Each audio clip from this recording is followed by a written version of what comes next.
Real time ಸಮಸ್ಯೆಗಳಿಗೆ real ಆಗಿರ್ತಕ್ಕಂಥ solutions ಬಗ್ಗೆನೂ ನೀವೇನು ಥಾಟ್ ಪ್ರೊಸೆಸ್ ಮಾಡಿದೆ ಅಂದರೆ ಇವತ್ತು ನಾವು ನೋಡ್ತಿದ್ದೀವಿ, ನನಗೆ ತಿಳುವಳಿಕೆ ಬಂದಾಗಿಂದನೂ ನಾನು ನೋಡ್ತಿದ್ದೀನಿ, ಅಥವಾ ನಮ್ಮ ಅಜ್ಜಿ ಟೈಮಿಂದ ನೋಡ್ತಿದ್ದೀವಿ, ರೈತರಿಗಿರುವಂಥ ಸಮಸ್ಯೆಗಳು ಹಾಗೆ ಇದ್ದಾವೆ, ಅವ್ರಿಗಿರ್ತಾ ಅಥವಾ ಇಲ್ಲಿ ಯಾರು ಕೆಳ ಹಂತದಲ್ಲಿ ಕೆಲಸವನ್ನು ಮಾಡ್ತಾರೆ ಅವ್ರಿಗಿರೋ ಸಮಸ್ಯೆಗಳು ಹಾಗೆ ಇದಾವೆ. ಸಮಸ್ಯೆ ಇದೆ ಈಗ ನೀವು ರೈತರದೇ ವಿಚಾರಕ್ಕೆ ಬರೋದಾದ್ರೆ ಸಮಸ್ಯೆ ಇದೆ. ಒಂದೊಂದು ರೀಜನಲ್ಲಿ ಹೇಳ್ತಾ ಹೋಗೋದಾದ್ರೆ, ಈಗ ನೀವು ಉತ್ತರ ಕರ್ನಾಟಕ ಹೋದ್ರೆ ಅಲ್ಲಿ ನೀರಾವರಿ ಸರಿ ಇಲ್ಲ, ಅಥವಾ ಬಂದಿರೋ ಬೆಳೆಗೆ ಸರಿಯಾದ ರೀತಿಯಲ್ಲಿ ಮಾರಾಟ ಮಾಡುವಂತ ವ್ಯವಸ್ಥೆಗಳಾಗೋದಿಲ್ಲ. ಅದನ್ನ ನೀವೀಗ ಹೇಗೆ ಹೇಳ್ತೀರಿ? ಅದನ್ನ ಅವ್ರು ಹೇಳ್ಬೇಕಾ ನೀವು ಹೇಳ್ತೀರಾ? ಅಲ್ಲ, ಇದೇ ನಾನು ಹೇಳ್ತಿರೋದು. ಸೊಲ್ಯೂಷನ್ ಏನು ಅಂದ್ರೆ, ನಿಮ್ಮದು ದುಡ್ಡಿದೆಯಪ್ಪ ಇಲ್ಲಿ, ಅರ್ಥ ಆಯ್ತಾ ನಿಮ್ಗೆ? ಇದು ಏನು ಹೇಳೋದು, ನೀವು ದುಡ್ಡು ಇಲ್ಲಿದೆ, ಅದು ನಿಮಗೆ ಸೇರಬೇಕು. ಇದೇ ಸೊಲ್ಯೂಷನ್. ನಾನು ನನ್ನ ಮನೆಯಿಂದ ದುಡ್ಡು ತಂದು ನಾನೇನಾರ ಮಾಡ್ತೀನಿ, ಅದು ಸಮಾಜ ಸೇವೆ ಮಾಡೋಂಗಿದ್ರೆ ಬೇರೆ ಕಡೆ ಮಾಡ್ಕೊತೀನಿ. ಪಾಲಿಟಿಕ್ಸ್ಗೆ ಯಾಕೆ ಬರಬೇಕು? ನನ್ನ ದುಡ್ಡು ನನಗೆ ಖುಷಿ ಆದರೆ 4 ಜನಕ್ಕೆ ಏನೋ ಒಂದು ಹೆಲ್ಪ್ ಮಾಡ್ತೀನಿ, ಒಂದೇನೋ ದೇವಸ್ಥಾನ ಕಟ್ಟಿಸ್ತೀನಿ, ಒಂದೇನೋ ಛತ್ರ ಕಟ್ಟಿಸ್ತೀನಿ, ಇದು ಕಟ್ಟಿಸ್ತೀನಿ. ಅದು ಮಾಡೋರು ತುಂಬ ಜನ ಇದ್ದಾರೆ. ಇಲ್ಲಿ ಬಂದು ನಾನು ಮನೆಯಿಂದ ತಂದು ಯಾರೂ ಈ ದೇಶದಲ್ಲಿ ಬ್ರಿಡ್ಜ್ ಕಟ್ಟಿಲ್ಲ, ಫ್ಲೈಓವರ್ ಕಟ್ಟಿಲ್ಲ, ಎಲ್ಲವೂ ಜನರದ್ದೇ ದುಡ್ಡು ತಾನೆ. ಕರೆಕ್ಟ್ ತಾನೆ? ನಿಮ್ಮ ಜನರ ಸಮಸ್ಯೆ ಇದೆ ಅಂದರೆ ಇಲ್ಲೇ ಪರಿಹಾರನೂ ಇದೆ. ಈಗ ಒಂದು ಮಾತಿದೆ ಸರ್, ಕೂತುಂಡ್ರೆ ಕುಡಿಕೆ ಹಣ್ಣು ಸಾಲೋದಿಲ್ಲ ಅಂತೆ. ಸಮಸ್ಯೆಗಳಿಗೆಲ್ಲ ನೀವು ಇಲ್ಲಿದ್ದ ದುಡ್ಡು ತೆಗೆದು ಈ ಕಡೆ ಕೊಡೋಕೆ ಶುರು ಮಾಡ್ತೀರಾ. ಇಲ್ಲೊಂದು ಸ್ಟ್ರಕ್ಚರ್ ಇದೆ, ನಿಮಗೇನು ಬೇಕು, ನೀರಾವರಿ ಯೋಜನೆಗಳಿದ್ದಾವೆ, ನಿಮಗೇನೇನು ಸಬ್ಸಿಡಿಗಳಿದ್ದಾವೆ, ಇನ್ನು ತಜ್ಞರಿದ್ದಾರೆ ಇಲ್ಲಿ. ಅದೇ ಡಿಸ್ಕಷನ್ ಆಗಬೇಕು. ನಿಮ್ಮ ಸಮಸ್ಯೆ ನಾನು ಕೇಳಬೇಕು, ಅಲ್ಲಿ ಏನು ಪ್ರಾಬ್ಲಮ್ ಇದೆ ಅಂತ. ನಾನಿಲ್ಲಿ ಕೂತ್ಕೊಂಡು ಡಿಸೈಡ್ ಮಾಡೋದಲ್ಲ, ಏನೇಳಿ ಜನರಲ್ ಆಗಿ ಹಿಂಗೆ ಮಾಡ್ಬೋಣ ಹಂಗೆ ಮಾಡ್ಬೋಣ ಅಲ್ಲ. ನಾನು ಟಚ್ಚಲ್ಲಿರಬೇಕು. ಒಂದೊಂದು ಕ್ಷೇತ್ರದಲ್ಲಿ ಒಂದೊಂದು ಸಮಸ್ಯೆಗಳಿರ್ಬೋದು. ಬ್ಲ್ಯಾಂಕೆಟ್ ಸೊಲ್ಯೂಷನ್, ಬ್ಲ್ಯಾಂಕೆಟ್ ಪ್ರಾಬ್ಲಮ್ ಅನ್ನೋದಿಲ್ಲ ಇಲ್ಲಿ. ಅಲ್ವಾ? ಮೈಕ್ರೋ ಲೆವೆಲ್ ಒಂದೊಂದು ಸಮಸ್ಯೆಗಳಿರ್ತದೆ.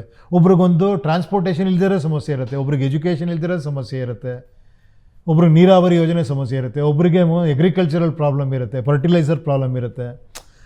ಅದನ್ನು ಮೈಕ್ರೋ ಲೆವೆಲಲ್ಲಿ ಮಾಡೋದಕ್ಕೆ ಇದೆಲ್ಲ ದುಡ್ಡಿರೋದು, ತಜ್ಞರಿರೋದು, ಈ ಸ್ಟ್ರಕ್ಚರ್ ಇರೋದು, ಎಲ್ಲವೂ ಇರೋದು.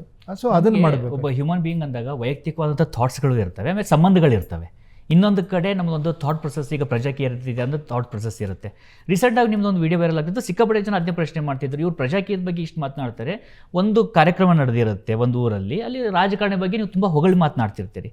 ಹೊಗಳಬಾರ್ದು ಅಂತ ಅಲ್ಲ, ಅಂದರೆ ಇವರು ರಾಜಕಾರಣದ ಬಗ್ಗೆನೇ ಒಲ್ಲು ತೋರಿಸ್ತಾರೆ ಅಥವಾ ಪ್ರಜಾಕಾರಣದ ಬಗ್ಗೆ ಒಲ್ಲು ತೋರಿಸ್ತಾರೆ, ಅಥವಾ ಎರಡನ್ನೂ ಒಟ್ಟುಗೂಡಿಸ್ಕೊಂಡು ಹೋಗುವಂಥದ್ದು ಅವಕಾಶಗಳು ಇದಾವ ಅಂತ? ಅಲ್ಲಲ್ಲ, ಕೇಳಿ ಇಲ್ಲಿ. ಇವಾಗ ಯಾರೋ ಒಬ್ಬರು ನೀವು ನನ್ನ ಮನೆಗೆ ಒಂದು ಯಾವುದೋ ಫಂಕ್ಷನ್ಗೆ ಕರೀತೀರಾ. ನಾನು ನೋಡಿದ್ದು, ನಾನು ಕನಕಪುರ ರೋಡಲ್ಲಿ ಹೋಗಿ ಭಾಳ ವರ್ಷ ಆಗಿತ್ತು. ನಾನು ಅವಾಗ ಬಂದಾಗ ಇಲ್ಲಿ ಏನೂ ಇರಲಿಲ್ಲ, ನಾವಿಲ್ಲಿ ಶೂಟಿಂಗ್ ಮಾಡ್ತಾಯಿದ್ವಿ. ಈಗ ಫುಲ್ಲು ಅಮೇರಿಕಾ ಥರ ಬಿಲ್ಡಿಂಗ್ಗಳು ಬಂದುಬಿಟ್ಟಿದೆ ಅಂತ ಹೇಳಿದೆ. ಅಲ್ಲಿ ಇರೋದು ನಿಜ, ನೀವು ಹೋಗಿ ನೋಡಿದ್ರು ಅದೇ ಕಾಣಿಸುತ್ತಲ್ಲಿ. ಕೆಲಸ ಮಾಡ್ತಿದ್ದಾರೆ ಅವರು, ಖಂಡಿತ ಕೆಲಸ ಮಾಡ್ತಿದ್ದಾರೆ. ಅವ್ರಾಗಿದ್ದು ಅವ್ರು ಕೆಲಸ ಮಾಡ್ತಿದ್ದಾರೆ. ಇದೇನಾಗ್ಬಿಟ್ಟಿದೆ, ಬ್ಲೇಮ್ ಮಾಡೋದೇ ಇದಾಗ್ಬಿಟ್ಟಿದೆ, ರಾಜಕೀಯ ಆಗೋಗ್ಬಿಟ್ಟಿದೆ. ನಾವೇ ಎಲೆಕ್ಟ್ ಮಾಡೋದು, ನಾವೇ ಒಬ್ಬನ ಇದು ಮಾಡೋದು, ನಾಯಕ ಅಂತ ಒಪ್ಕೊಳ್ಳೋದು, ನಾವೇ ಬೈಕೊಂಡು ಕೂತ್ಕೊಳ್ಳೋದು. ಇದೇನಾ ರಾಜಕೀಯ? ಅದಕ್ಕೆ ಪ್ರಜಾಕೀಯ ಬೇಕು ಅಂತೀರಿ? ನಾನು ಅದೇ ಹೇಳ್ತಿರೋದು. ಇದು ಬೇರೆ. ಇದು ನೀವು ನನಗೆ ದುಡ್ಡಿದ್ರೆ ಮಾತ್ರ ನಾನು ಎಲೆಕ್ಟ್ ಮಾಡ್ತೀರಾ? ಉಪೇಂದ್ರ ಫೇಮಸ್ ವ್ಯಕ್ತಿ ಅಂತ ನನಗೆ ಓಟ್ ಹಾಕ್ತೀರಾ? ನಾನು ಸಿಕ್ಕಾಪಟ್ಟೆ ಖರ್ಚು ಮಾಡಿ ಒಂದು ವೇವ್ ಕ್ರಿಯೇಟ್ ಮಾಡಿ ಓಟ್ ಹಾಕ್ತೀರಾ? ನೆಕ್ಸ್ಟ್ ನಾನು ಹಂಗೆ ಇರೋದು, ನನ್ನ ಬಿಹೇವಿಯರ್ ನಿಮಗೆ ಕೂತ್ಕೊಳ್ಳೋ ಅಂತೀನಿ.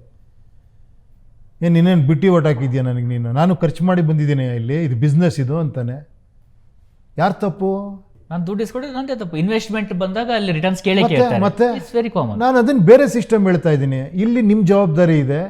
ಇದನ್ನು ಒಡೆದಾಕಬೇಕು ಅಂದರೆ ಮತದಾರ ಮಾತ್ರ ಮಾಡೋಕ್ಕೆ ಸಾಧ್ಯ.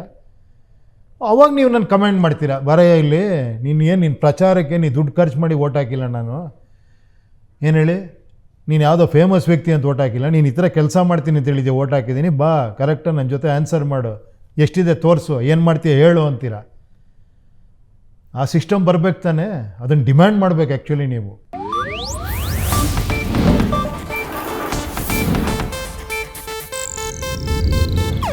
ಇದು ಏಷ್ಯಾನೆಟ್ ನ್ಯೂಸ್ ನೆಟ್ವರ್ಕ್ ಪ್ರಸ್ತುತಿ.